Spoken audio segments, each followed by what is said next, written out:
नमस्कार दोस्तों। हमें कहानी की शुरुआत में हमें एक सुनसान सी रेगिस्तान को दिखाया जाता है, जहां दूर दूर तक ना तो कोई घर और ना ही कोई इंसान होते हैं। इस इलाके में सिर्फ एक ही घर होता है और इस घर के मालिक का नाम सुरेश होता है। वहीं सुरेश रेलवे में गेटमैन का काम करता है। सुरेश का काम ट्रेनों को हरी झंडी दिखाने का होता है और इस बीहड़ इलाके में पूरे दिन में सिर्फ 3 ही ट्रेन गुजरती हैं, जिनके टाइपिंग सुरेश को अच्छे से याद है, क्योंकि सुरेश इस बीहड़ इलाके में पिछले 12 सालों से काम कर रहा है। और इन 12 सालों से सुरेश ना तो किसी इंसान से मिला है और ना ही किसी से बात किया है। वहीं सुरेश जब एक दिन ट्रेन को हरी झंडी दिखा रहा होता है, तभी वो देखता है जहां एक लड़की ट्रेन से कूद जाती है, जिसकी वजह से वो लड़की काफी जख्मी और बेहोश हो जाती है। अब लड़की को इस हाल में देखकर सुरेश उठाकर उसे अपने कमरे में ले जाता है। सुरेश के लिए ये बहुत ही बड़ी बात थी, क्योंकि उसने पिछले 12 सालों से किसी इंसान को देखा तक नहीं था और आज पूरे 12 सालों के बाद उसने किसी लड़की को देखा है। इसीलिए वो उसे छूने की कोशिश करता है, लेकिन तभी अचानक से लड़की होश में आ जाती है और सुरेश को देख वो काफी ज्यादा डर जाती है। यहाँ पे लड़की अपना नाम चेताली बताती है। सुरेश उसे कहता है कि वो चलती हुई ट्रेन से गिर गई थी, इसीलिए मैंने उसे उठाकर यहाँ लाया, क्योंकि बाहर बहुत ही तेज धूप थी, जिससे तुम बीमार भी पड़ सकती थी। यहाँ पे सुरेश उससे पूछता है कि आखिर तुम ट्रेन से कैसे गिर गई। चेताली कहती है कि मैं अपने पति के साथ सफर कर रही थी और जब वो टॉयलेट की तरफ गई तो वहाँ पे 2 आदमी रहे थे और जब मैं उनके बीच आया तो उन्होंने मुझे नीचे फेंक दिया। यहाँ पे चेताली कहती है कि मेरे हस्बैंड बहुत ही परेशान हो रहे होंगे, वो मुझे पूरी ट्रेन में ढूंढ रहे होंगे और वो कभी भी मुझे ढूंढते हुए यहाँ आ सकते हैं, लेकिन मेरे हस्बैंड के यहाँ आने से पहले मुझे उसके पास पहुँचना है। सुरेश उससे कहता है कि यहाँ दूर दूर तक कोई भी घर नहीं है और ना ही यहाँ से कहीं जाने का रास्ता। सुरेश उससे कहता है कि अगर तुम्हारे हस्बैंड ढूंढने के लिए आएंगे तो वो यहीं पे आएंगे, इसीलिए तुम्हें भी यहीं पर रुकना चाहिए। लेकिन चेताली सुरेश की कोई भी बात नहीं मानती, वो अकेले ही इस बीहड़ इलाके में निकल जाती है। यहाँ पे चेताली काफी दूर तक जाती है, लेकिन फिर भी उसे दूर दूर तक एक भी घर नहीं दिखता और तभी चलते चलते चेताली को अचानक से चक्कर आने लगते हैं और वो वहीं पर गिरकर बेहोश हो जाती है। वहीं पर हम सुरेश को देखते हैं, जो छुप छुप कर चेताली का पीछा कर रहा था और उसके बेहोश होते ही वो उठाकर उसे वापस अपने घर ले आता है। यहाँ पे वो चेताली के पैरों में लगी चोट पर मरहम लगा रहा होता है। यहाँ पे सुरेश चेताली को समझाता है कि तुम कभी भी यहाँ से अकेले नहीं जा, इसलिए बेहतर यही होगा कि तुम अपने हस्बैंड को यहीं पे आने दो। लेकिन चेताली को सुरेश पर बिल्कुल भी भरोसा नहीं था। वो ऐसा ही किसी अजनबी के साथ रात नहीं गुजार सकती थी। अगर वो बंदा रात को उसके साथ कुछ किया तो वो कुछ कर भी नहीं पाएगी। अब किसी तरह चेताली यहाँ पे सो जाती है, लेकिन रात में बार बार वो उठ के रघु को देख रही होती है। वहीं रघु जमीन पर सोया होता है। अब चेताली को बार बार उठते हुए देखकर रघु को लगता है कि वो अनकंफर्टेबल है, इसीलिए वो बाहर चला जाता है। अब जैसे ही चेताली देखती है कि रघु बाहर चला गया है, तब जाकर वो चैन की नींद सोती है। इसके बाद फाइनली यहाँ पे सुबह हो जाती है और रघु अपना डेली का रूटीन शुरू कर देता है। हम देखते हैं कि रघु सुबह 5 बजे ही उठ जाता है और पानी लाने के लिए वो काफ़ी दूर जाता है। वहीं सुबह होते ही यहाँ पर एक ट्रेन गुजरती है, जिसे रघु को हरी झंडी दिखाना होता है और पिछले 12 सालों से सुरेश इसी रूटीन को फॉलो कर रहा है और आज तक वो किसी भी ट्रेन का टाइपिंग नहीं भूला है। यहाँ पे सुरेश चेताली से कहता है कि उसने पिछले 12 सालों से किसी भी इंसान से बात तक नहीं किया है और उसे बात करना काफ़ी पसंद है।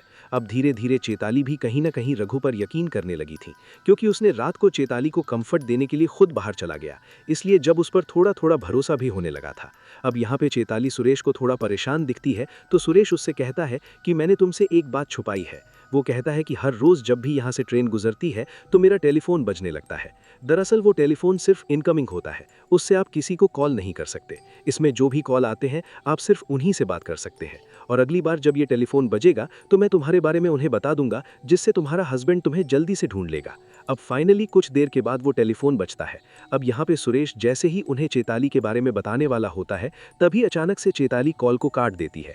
यहाँ पे चेताली सुरेश से कहती है कि उसे ट्रेन से कोई नहीं फेंका था, बल्कि वो खुद ट्रेन से कूद गई थी, क्योंकि वो अपने हस्बैंड से भाग रही थी। दरअसल वो एक सेक्रेटरियन है और उसी ने उसका इलाज करवाई है।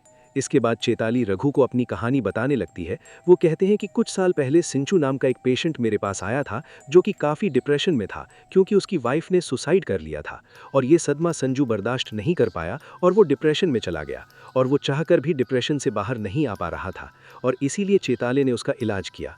लेकिन ये इतना आसान नहीं था। दरअसल चेताली का ये पहला केस था, इसीलिए वो अपना बहुत सारा टाइम संजू को दिया, जिससे धीरे धीरे संजू नॉर्मल होने लगा और धीरे धीरे उन दोनों में दोस्ती होने लगी।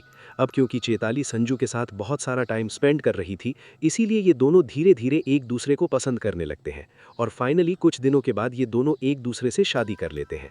वहीं चेताली के घर वाले इस शादी से बिल्कुल भी खुश नहीं थे, क्योंकि संजू एक पागल किस्म का इंसान था और वो कभी भी अपनी हालत में वापस जा सकता था, मतलब कभी भी वो पागल हो सकता था। लेकिन बावजूद इसके चेताली किसी की नहीं सुनती और संजू से शादी कर लेती है।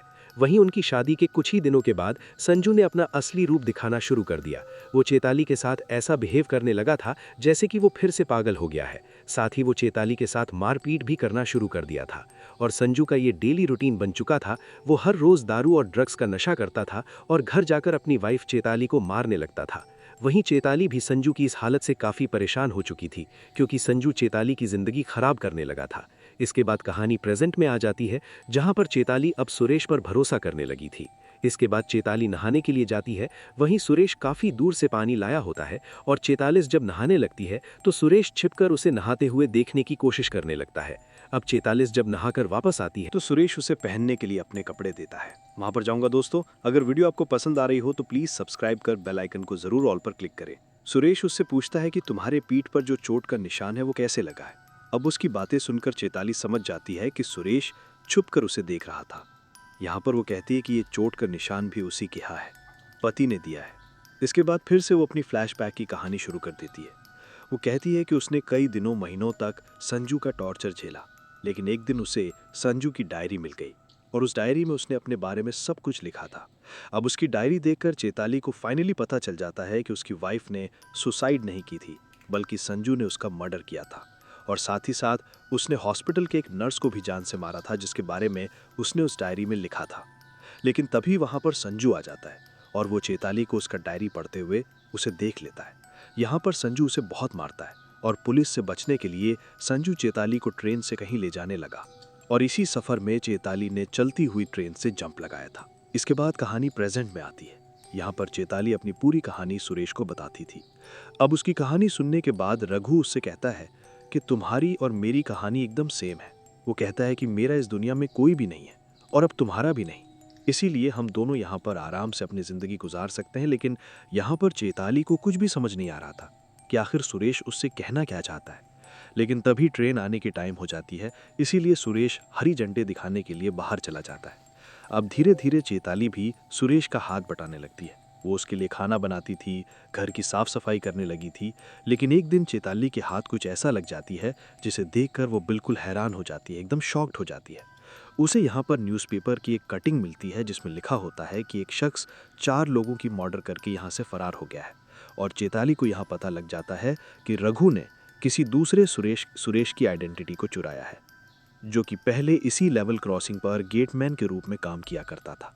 अब सुरेश की पूरी सच्चाई जानने के बाद चेताली सुरेश को एक चाकू के पॉइंट पर ले लेती है।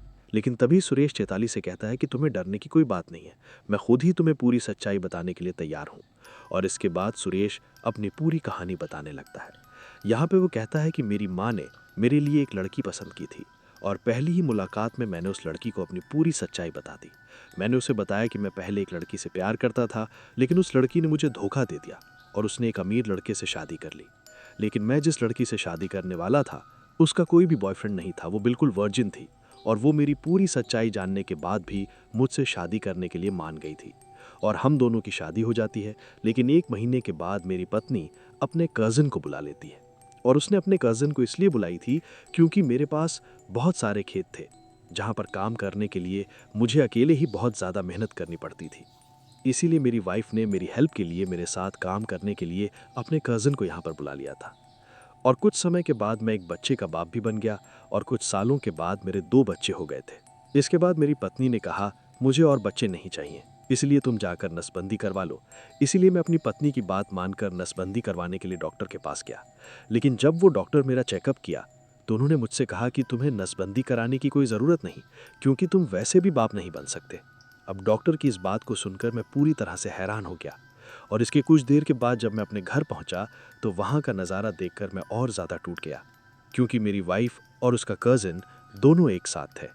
अब उन दोनों को पर देखकर मैं समझ गया था कि उन दोनों का अफेयर है और वो दोनों बच्चे भी उन्हीं के हैं। मतलब मेरी कोई भी फैमिली नहीं है, मैं बिल्कुल अकेला हूँ। अब ये सब कुछ देखने के बाद मुझे बहुत ही ज़्यादा दुख हुआ, जिससे मैंने उन चारों की जान ले ली। इसके बाद कहानी प्रेजेंट में आती है। यहाँ पर सुरेश चेताली से कहता है कि मेरी जगह कोई भी होता, शायद वो भी यही करता। अब उसकी बातें सुनकर चेताली उसे हौसला देती है, उसे सहारा देने लगती है। यहाँ पर चेताली भी रघु से कहती है कि तुम्हारी जगह अगर कोई और भी होता तो वो भी ऐसा ही करता। यहाँ पर सुरेश चेताली को आगे कहता है कि उन चारों को मारने के बाद मैं पुलिस से बचने के लिए भागकर इधर आ गया और यहाँ पर उसे सुरेश नाम का एक आदमी मिला जो कि गेटमैन था। यहाँ पर मैं उसके साथ मिलकर काम करने लगा, उसका हाथ बटाने लगा, लेकिन किसी कारण एक दिन उसकी मौत हो गई और तब से वो इसी गेटमैन पर काम कर रहा है और इसी तरह मेरा यहाँ पर अभी तक 12 साल हो चुके हैं। यहाँ पर चेताली भी उसकी बातें सुनकर मायूस हो जाती है। उसे भी लगने लगता है कि इस आदमी के साथ काफ़ी बुरा हुआ है। इसीलिए चेतालिया कुछ और दिनों तक रुकने को मान जाती है और वो सुरेश के साथ मिलकर उसके कामों में हाथ बटाने लगती है, उसका हेल्प करने लगती है। इन्हें पीने का पानी के लिए काफ़ी दूर जाना पड़ता है, लेकिन फिर भी चेताली पानी लाने के लिए अकेले ही वहाँ निकल जाती है।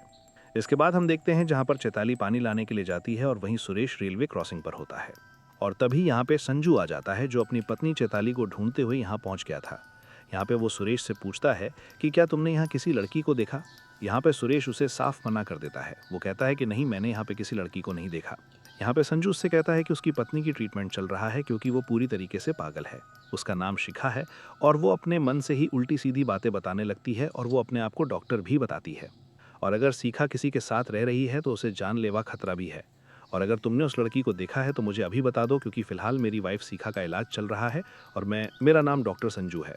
अब उसकी बातें सुनकर सुरेश को बिल्कुल भी भरोसा नहीं होता कि आखिर वो किसके ऊपर भरोसा करे और किसके ऊपर भरोसा ना करे। अब संजू की सारी बातें सुनने के बाद सुरेश उस जगह पर जाता है जहां पर चेताली पानी लेने के लिए गई थी। यहाँ पहुंचते ही सुरेश उससे कहता है कि आखिर ये शिखा कौन है। अब इस नाम को सुनते ही चेताली समझ जाती है कि उसका पति वहां पहुंच चुका है। यहाँ पर चेताली सुरेश को समझाने की कोशिश करती है कि शिखा जो है वो उसकी पत्नी का नाम है, जिसको उन्होंने जान से मार डाला है। उसने जैसे तुम्हें मनाया है उसी तरह वो सबको मना लेता है और अगर मैं उसके सामने गई तो वो मुझे जान से मार देगा। यहाँ पे सुरेश को चेताली की बातों पर बिल्कुल भी भरोसा नहीं होगा और कहीं ना कहीं चेताली भी उसकी ये बात समझ जाती है। इसीलिए चेताली कहती है कि हम एक काम करते हैं, यहाँ पे पुलिस को बुलाते हैं। लेकिन सुरेश उसे मना कर देता है। वो कहता है कि पुलिस यहाँ पे नहीं आएगी क्योंकि सुरेश खुद एक भागा हुआ मुजरिम है। इसके बाद ये लोग वापस आ जाते हैं। यहाँ पर संजू चेताली को अपने साथ लेकर जाने लगता है। सुरेश से कहती है कि मैं तो तुम्हारे साथ कुछ समय गुजारना चाहती थी, लेकिन तुम मेरी बातों को बिल्कुल भी नहीं समझे। इसके बाद सुरेश संजू से कहता है कि वैसे भी तुम अपनी वाइफ को जान से मार दोगे, इससे अच्छा कि तुम अपनी वाइफ को मुझे दे दो ताकि हम दोनों खुशी खुशी अपनी लाइफ को गुजार सकें। अब यहाँ पे ये दोनों आपस में बात करने लगते हैं, लेकिन तभी चेताली अचानक पीछे से क से संजू पर हमला कर देती है, जिससे वो बुरी तरह से जख्मी हो जाता है। इसके बाद चेताली सुरेश से कहती है कि तुम्हें मुझ पर भरोसा ही नहीं है।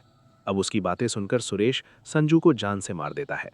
इसके बाद सुरेश जब उसे दफनाने के लिए ले जाने लगता है, तभी संजू की जेब से सुरेश को एक स्लिप मिलती है जो कि हॉस्पिटल का होता है, जिसमें लिखा था डॉक्टर संजू और उसकी पेशेंट शिखा।